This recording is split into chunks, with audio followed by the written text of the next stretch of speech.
Vermont Tool Company. Name brand tools with a warranty. Your premium automotive supplier. Helping others worldwide receive tools.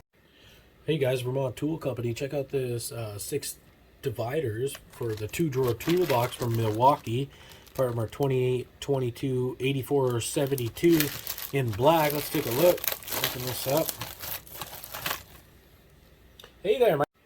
Alright, now that I got them separated, we have the 2 long pieces that go in the drawer, and then the sliders, the dividers.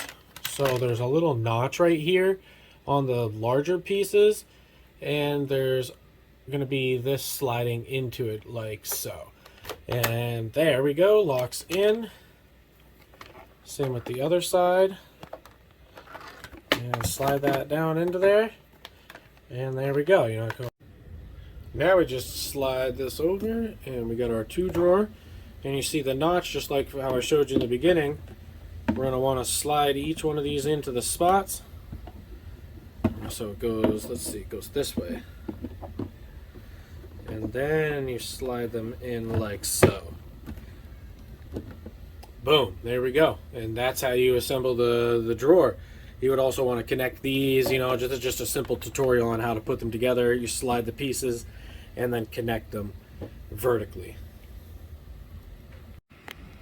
How's it going, you guys? Vermont Tool Company. I have a 2-drawer Milwaukee Packout, and I've put the dividers in here, and I wanted to show you guys how we assemble these within the Packout.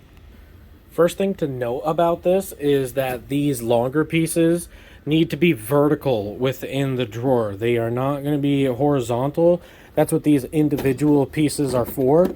So once you put these horizontal pieces in and line them up with the notches in the front right here on both sides, then that's how we're going to be able to then slide these pieces in and easily match them up in the middle and on the sides right here. Sometimes you guys got to push down on them to really get them in there to fit nice, but once it's in there, it's looking beautiful.